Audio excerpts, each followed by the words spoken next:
Kolkata TV ডিজিটালে Bhaswati রয়েছে আপনাদের সঙ্গে। আর আজ যে বিষয় নিয়ে কথা বলবো, এআই ক্লিনিক। এআই ক্লিনিকের মধ্যে দিয়ে বিভিন্ন রোগের যে উন্নত মানের প্রযুক্তি এবং সেই প্রযুক্তির মধ্যে দিয়েই কিন্তু রোগ নির্ণয় খুব দ্রুত করা সম্ভব। আর এই এআই ক্লিনিকের ভাবনা বা নতুন দিশা যারা দেখাচ্ছেন গ্রেটার নয়ডার institute of medical science, government institute of medical science, greater Noida, এবং সেখানকার চিকিৎসকরা এই এআই ক্লিনিকের মধ্যে দিয়ে নতুন দিশা দেখাচ্ছেন সাধারণ মানুষজনকে।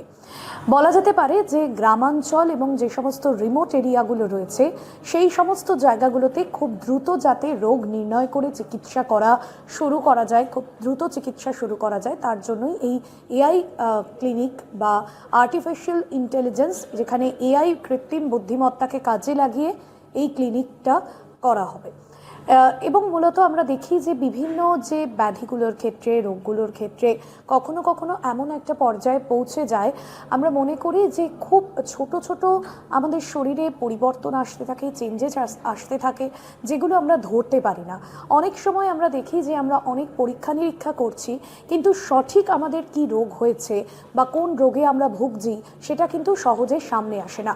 আর এই রোগ নির্ণয়কেই সহজতর করে দিচ্ছে এআই ক্লিনিক বা আর্টিফিশিয়াল ইন্টেলিজেন্স। কিভাবে এই রোগ নির্ণয়কে সহজতর করে দিচ্ছে? যে ধরনের রোগ আমাদের শরীরে বাসা বাঁধছে, সেই রোগ যদি প্রথম পর্যায়ে থাকে, আমাদের যাতে প্রথম পর্যায়ে সেই রোগ নির্ণয় করা খুব সহজ হয়, সেই বিষয়টা কিন্তু দেখছে এই এআই ক্লিনিক বা আর্টিফিশিয়াল ইন্টেলিজেন্স। মূলত দেখা যাচ্ছে চিকিৎসকরা যেটা বলছেন, ক্যান্সার থেকে শুরু করে স্তন ক্যান্সার এবং বিভিন্ন ক্ষেত্রে মেয়েদের নানান যে সমস্ত রোগ যেগুলো প্রথম থেকে বোঝা খুব সম্ভব হচ্ছে না, সেই রোগগুলোকে কিন্তু খুব সহজেই চিহ্নিত করা যাচ্ছে এআই ক্লিনিকের মধ্যে দিয়ে, যেখানে উন্নত প্রযুক্তি থাকছে, উন্নত নানান পরীক্ষা থাকছে এবং নানান থেরাপির মধ্যে দিয়ে এই বিষয়গুলোকে সামনে আনা যাচ্ছে। বিভিন্ন ক্ষেত্রে আমরা দেখি যখন ল্যাবে আমরা ব্লাড টেস্ট করি বা আমরা বিভিন্ন রকম পরীক্ষা নিরীক্ষা করি, আমাদের সঠিক কী রোগ হয়েছে তা জানার চেষ্টা করি, অনেক ক্ষেত্রে চিকিৎসকরা তারা কিন্তু বুঝতে পারেন না সঠিক কী রোগে আক্রান্ত আপনি বা আপনার পরিবারের কেউ। সেই জায়গা থেকে এই এআই থেরাপি বা এআই ক্লিনিকের মধ্যে দিয়ে নতুন দিশা দেখাচ্ছে এই গ্রেটার নয়ডার চিকিৎসকরা। কয়েকটা বিষয় আপনাদের জানিয়ে রাখবো, যেটা রেডিওথেরাপির ক্ষেত্রে, কখনো কখনো ইমেজিং স্ক্যানের ক্ষেত্রে আপনার শরীরের কোনো পার্টে কী হয়েছে সেটা স্ক্যান বা ইমেজ যদি এক্সরের মাধ্যমে করা হয়, কী হয়েছে সেটা খুব সহজেই এআই ক্লিনিক বা আর্টিফিশিয়াল ইন্টেলিজেন্স, কৃত্রিম বুদ্ধিমত্তা সামনে এনে দিচ্ছে। কোন কোন বিষয়গুলো মূলত থাকছে সেখানে? স্ক্যানিং এবং ইমেজিংয়ের বিষয় থাকছে, প্যাথোলজির বিষয় থাকছে, রক্ত পরীক্ষা এবং টিস্যু অ্যানালাইসিস, যা স্বয়ংক্রিয় করার মধ্যে দিয়ে কী রোগ হয়েছে আপনার শরীরে তা কিন্তু খুব সহজেই নির্ণয় করা যায়। ক্যান্সার শনাক্তকরণ, যেটা অলরেডি আপনাদের বললাম, মহিলাদের স্তন ক্যান্সার থেকে শুরু করে নানাবিধ দেহের ক্যান্সার শনাক্তকরণে রেডিওথেরাপি বিভিন্ন ক্ষেত্রে এআই ক্লিনিক সাহায্য করছে। ব্যক্তিগত চিকিৎসা, অর্থাৎ আপনার কোনো একটা রোগ শরীরে বাসা বাঁধছে এবং সেটা আপনার পূর্বপুরুষের ছিল বা জেনেটিক কোনো কারণে কি এই রোগটা হচ্ছে, নাকি এই রোগটা আপনার জন্মগত অর্জিত, সেই সমস্ত কিছুই কিন্তু এই এআই ক্লিনিকের মধ্যে দিয়ে সামনে চলে আসছে। এবং পরের বিষয় হচ্ছে রিমোট মনিটরিং, যেটা স্মার্ট ওয়াচের মতোই পরিধানযোগ্য।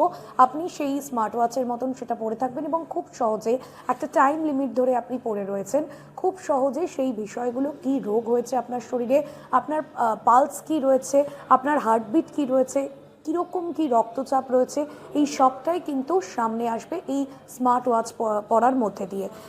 পরের যে বিষয়টা, জিআইএমএসের অর্থাৎ গ্রেটার নয়ডার যিনি ডিরেক্টর, তিনি বলছেন, রাকেশ কুমার, যে এই এআই ক্লিনিকের মধ্যে দিয়ে রক্ত পরীক্ষা, খুব সহজে রোগ শনাক্তকরণ, বাকি যাবতীয় যা যা সম্ভব, মানে বাকি যাবতীয় যা যা রয়েছে এই রোগ নির্ণয় থেকে শুরু করে আমাদের দেহে কোন রোগ দীর্ঘদিন ধরে বাসা বেঁধেছে, এই সব কিছু বিষয় কিন্তু এআই ক্লিনিকের মধ্যে দিয়ে নির্ণয় করা যায়, এমনটাই কিন্তু চিকিৎসকরা বলছেন।